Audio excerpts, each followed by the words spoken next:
Il y en a, ils s'attachent aux jeux vidéo, il y en a, ils peuvent rester des heures, donc on pourrait même parler actuellement d'addiction aux jeux vidéo. Il y a beaucoup de monde maintenant qui sont addicts à ça.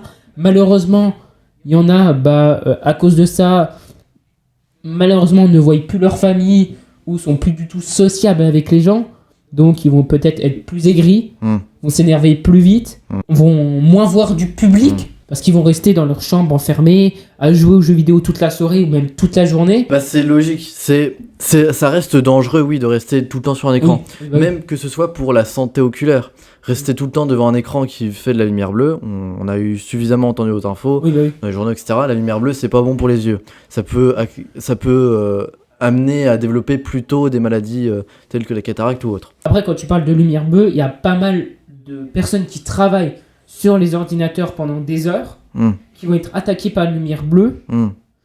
Et en fait, on va pas dire que c'est la cause du jeu vidéo, c'est la cause de leur travail qui font que, par exemple, ils vont perdre un petit peu. Par exemple, les informaticiens, les développeurs, etc. Voilà, parce qu'ils sont 14 heures sur un ordinateur, sur un écran, et ça leur fout les yeux en l'air. Tu vois. Après, il y a aussi, concernant les jeux vidéo, aussi, ça peut aussi arriver dans ce genre de métier, donc informaticien, etc., développeur. Le fait de rester constamment assis sur une chaise. Oui. Si on bouge pas un minimum, on va ne serait-ce que perdre du muscle. Si vous faites de la musculation et qu'après vous faites un mois où vous restez à jouer aux jeux vidéo, forcément ça va pas être bon pour votre santé musculaire. C'est pas équilibré. Ouais, voilà, c'est pas équilibré. Après, il y a pas mal de choses maintenant qui existent. Par exemple, des bureaux qui se montent, qui se lèvent, on peut monter comme ça avec un bouton et on peut jouer debout, ou même par exemple des chaises qui sont ergonomiques. Où on peut tout simplement se redresser, le dos, on peut se mettre bien, on peut avoir un vrai confort, mais c'est vrai que toujours rester debout, toujours rester dans la même pièce, moi c'est quelque chose en tout cas que je pourrais pas rester 7 heures dans la même pièce, 7 heures à faire la même chose. Moi j'ai besoin de bouger, d'aller dehors. Voilà, c'est vrai qu'il y a maintenant aujourd'hui pas mal de jeunes qui restent dans leur bureau à être assis, à peut-être faire des trucs sur leur PC, ou même les gens qui travaillent à travailler assis toute la journée. Et j'aimerais revenir aussi sur ton histoire, sur l'histoire de l'addiction. Ouais. Donc l'addiction, je rappelle très rapidement, il y a une addiction possible dès lors que ça enclenche ce qu'on appelle le circuit de la récompense. Ouais, le circuit de la récompense, c'est quelque chose tout le monde a, et qui permet de générer de la dopamine. La dopamine, c'est l'hormone, ce qu'on appelle l'hormone du bonheur. C'est quand tu vis quelque chose et que tu es heureux, c'est grâce à la dopamine. C'est la même chose qui se passe dans l'addiction aux drogues, aux jeux d'argent. Et les jeux vidéo enclenchent ce circuit de la récompense. Quand on a fait une belle performance sur un jeu, par exemple qu'on a réussi à faire top 1, on est très heureux. Ça active ce circuit de la récompense. Oui, alors qu'au contraire, que si on a perdu par exemple en top 2, on va s'énerver. Voilà. On va enclencher des hormones On va être frustré. Frustré, on va peut-être essayer d'être triste. Par exemple, donc on va parler quand on a des jeux compétitifs, on a de l'argent clé derrière, et tu dis, en fait, tu perds par exemple 100 000 euros, là, t'es vraiment dégoûté, t'es au plus mal possible. Donc peut-être qu'à ce moment-là, tu vas commencer à parler à plus personne, te dire, il faut que je m'entraîne encore plus, faut que je joue encore plus pour être encore plus fort, pour que je fasse top 1 tout le temps, pour que je gagne tout le temps. Et c'est à partir de là, je pense que, même plus tôt en fait, que l'addiction commence. Après, il y a bien sûr l'addiction à tout ce qui est drogue, cigarettes, tout ça. On va pas s'étendre trop là-dessus. Non, parce que sinon... Mais je pense que l'addiction qui s'en rapproche le plus, c'est le jeu d'argent. Parce qu'au jeu d'argent, comme au jeu, tu gagnes pas tout le temps. Non, oui. Bien qu'au jeu, tu puisses plus souvent gagner. Ouais. Bon, après, c'est différent ça. Mais par exemple, les deux, c'est un gros shoot très rapide, très souvent. Ouais. Surtout pour les addicts aux jeux Battle Royale, etc. Alors que pour les addicts aux jeux tels que Stardew Valley, qui sont des jeux plus paisibles, etc., c'est pas la même chose.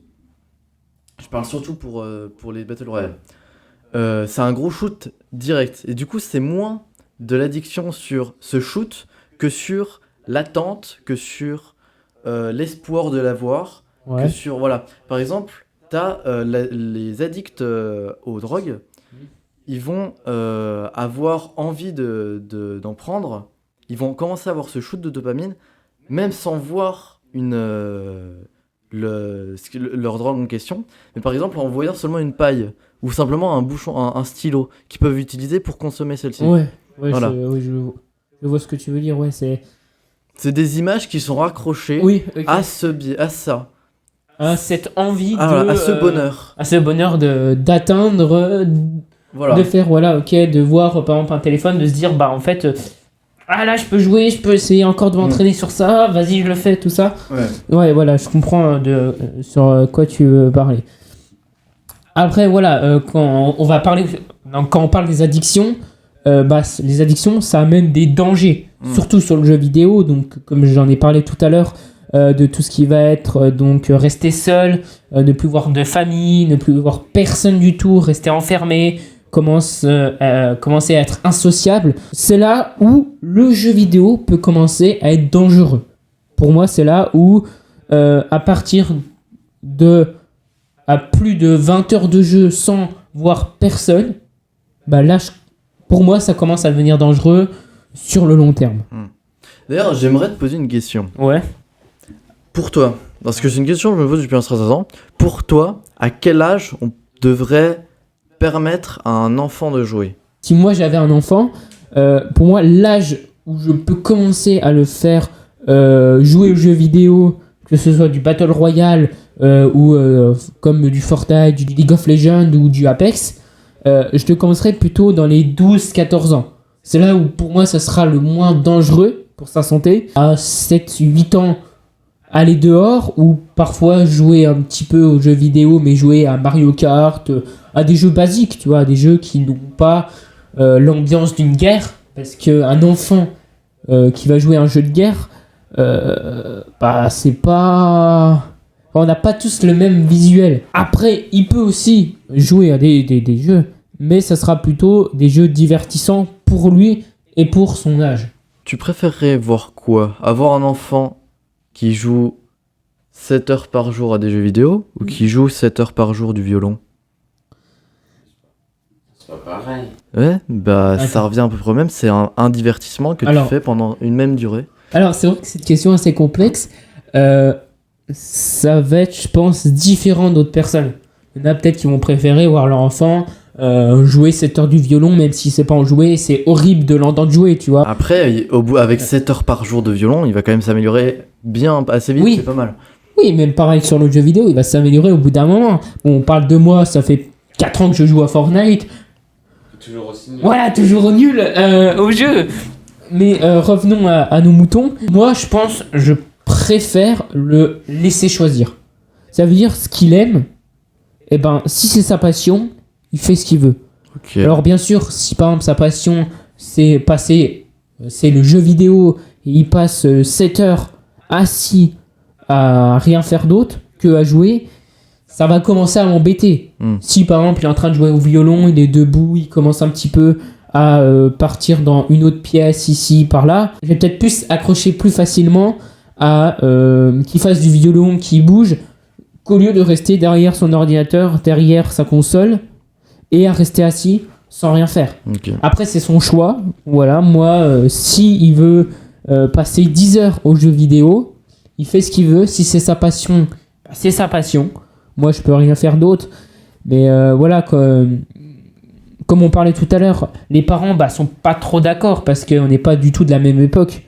Eux, leur jeu, c'était jouer jouer aux billes, jouer avec parfois des cailloux. S'ils avaient pas trop d'argent. Partir en vélo aussi. Partir en vélo, partir avec les copains, jouer au foot. Ouais, voilà. Après, on retrouve aussi dans cette jeunesse aller en boîte de nuit. C'est plus pour la génération en dessous, pour la génération qui est juste au-dessus de nous, pas les parents, mais genre. Les gens de 27, 30 ans, c'est plus leur habitude. Oui, c'est vrai. Mais on a toujours des jeunes qui veulent sortir. Mais le problème, c'est qu'il y aura un groupe qui va jouer et un autre groupe qui va sortir. C'est la disparité sociale. Ouais, voilà. La diversité sociale. Maintenant, c'est vrai que dans le monde, on est très diversifié. Avant, tous les jeunes jouaient ensemble. Après, ça a commencé tous à aller en discothèque, à boire, tout ça. Et maintenant, on a les gens qui jouent, mais on n'est pas beaucoup à aller dehors, faire du vélo. Après, on a les jeunes qui vont en discothèque le soir, qui vont s'amuser avec leurs potes. Et ensuite, les jeunes qui jouent aux jeux vidéo. On a beaucoup de groupes différents maintenant en 2023, 2024, 2020, 2021. Je vois. Personnellement, sur l'histoire d'avoir un enfant qui joue 7 heures aux jeux vidéo ou 7 heures au violon, j'en préfère pas un plus que l'autre parce que c'est, comme je l'ai dit juste avant, juste avant que tu répondes, c'est 7 heures de la même activité. Oui. Et je suis plus dans l'idée de plusieurs activités, mais par petites périodes. C'est-à-dire 1 heure de ça, 2 heures de ci. Oui, okay. Éviter de dépasser les 2h30, 3h d'une même chose. Oui, c'est ça, parce que sinon, même un travail, par exemple, 7 heures d'affilée, tu travailles sur la même chose, bon, au bout d'un moment, ton cerveau, il en peut plus. Tu vas faire soit une pause ou quelque chose d'autre qui va te permettre d'avancer dans ton travail et te dire plus tard, ah bah ça, tiens, j'ai pas à faire, donc je peux m'avancer sur ça. Donc, et pour toi, Malo, quel est ton rapport aux jeux vidéo ? Quels sont dès que tu vas jouer à un jeu vidéo, quelles sont tes envies ? Alors moi, je fonctionne par phase, surtout. Ouais. C'est-à-dire que à tel moment, pendant à peu près autant de mois, je vais jouer plus à Minecraft, je vais jouer plus à League of Legends. Non, j'ai commencé à jouer à Sea of Thieves. Ouais. Voilà. Et je vais avoir peur un peu de commencer à modifier mon style de jeu, mais avec la pression sociale, je vais commencer à essayer. Par exemple, Sea of Thieves, j'ai mis un peu de temps avant de l'acheter et d'y jouer. Voilà, bref. Et maintenant, dernièrement, avant de venir, avec des potes, on a préparé ce qui s'appelle les Clash de LoL, pour ceux qui ne connaissent pas. C'est, vous imaginez, un tournoi par équipe de League of Legends, donc c'est un MOBA. Donc on est 5, c'est des combats 5 contre 5, on a des personnages différents, qui ont des capacités différentes, et on se bat. Et on a préparé nos équipes à l'avance, dans l'idée de ceux qui savent jouer tel personnage, à tel poste, qui savent jouer tel rôle. On a pris ces idées-là en fonction des statistiques, et on cherche à gagner, et plus t'es loin dans le classement, plus t'es proche de la première place, mieux sont les récompenses que t'as. Et on réfléchissait, on a à peu près réfléchi pendant 30 minutes, et un peu les journées précédentes, à qui allait jouer quoi, sur quel poste. Voilà. Okay. Donc c'est vraiment une organisation aussi, le jeu vidéo. Oui. Si on réfléchit, on prend le temps, on se prépare. Un peu la préparation comme de cette vidéo qu'on a fait avec donc le samedi dernier. On a posé les bases, donc on allait poser les questions, tout ça. Et aujourd'hui, au moment où on tourne la vidéo, on a quand même des réflexions sur ça. C'est vrai que le jeu vidéo, dès que tu as une équipe, on va quand même poser cette stratégie. Ces moments où on va se dire, ok, ça tu fais ça parce que ça va être mieux pour l'équipe. Comme ça, toi, tu es plus efficace sur le tir de loin. Donc, voilà, tu te positionnes ici. Toi, tu as un plus beau aim. Au pont, tu vas tirer de proche. Ça. C'est dans ces idées-là, c'est ça. Idées-là c'est vraiment la gestion de l'équipe, de l'organisation. Voilà, s'organiser au début, comme pour une vidéo YouTube assez avec beaucoup de monde. C'est la même chose pour les jeux vidéo. Et tu retrouveras aussi des biais sociaux que tu as dans la vraie vie. Oui. Par exemple, tu auras le chef d'équipe, le leader. Oui, t'auras celui le référent, celui qui a plus de connaissances mais qui s'impose pas. Celui qui est un peu plus solitaire, celui qui nous casse les pieds à vouloir donner son expertise alors qu'il est nul. Celui qui est là juste pour le faire joli, pour le fun, pour s'amuser. T'as vraiment, c'est vraiment, tu te retrouves un peu comme dans une cour de récré. Oui. T'as les différents groupes, les équipes que je disais tout à l'heure, c'est les groupes de gens, et puis derrière, ils font des débats, ils se battent, etc. Oui, comme une équipe de foot avec donc son capitaine qui va entraîner par exemple ses joueurs à faire une passe, marquer un but. Et là, on a le but de gagner une partie grâce à un leader qui va dire vous vous positionnez comme ça, vous faites ça, vous faites ci. Et après, tu as les équipiers, les personnes donc, qui sont adaptées à la situation du jeu, qui vont jouer en fait. Et même dans des milieux plus professionnels, bureaucratiques ou manuels. Dans le BTP, tu as toujours un chef. Oui, tu as toujours un. Voilà, tu en as un qui est spécialité derrière pour tasser le béton, l'autre pour le couler, celui qui amène la bétonnière, etc. Pour le milieu bureaucratique, tu as la secrétaire, tu as le chef d'équipe. C'est vraiment t'as de l'organisation, même dans le jeu vidéo. Tu as de la réflexion, tu as tu réfléchis à comment utiliser les capacités de tes alliés, de tes camarades au mieux pour l'équipe. Oui, par exemple, c'est ce que je parlais à mes parents la dernière fois, c'est que je leur ai dit, enfin ils m'ont dit plutôt que le jeu vidéo ça t'apporte rien, que ça va rien te servir dans la vie, mais je dis que par exemple si on veut organiser quelque chose un soir, eh ben on va se prendre à l'avance, donc ça veut dire que on va donc organiser le jour, on va dire quelle personne va venir, qu'est-ce qu'on va faire, on va faire tout un planning en fait. Le jeu vidéo c'est un peu un planning aussi, donc on va organiser peut-être nos vies sur ça.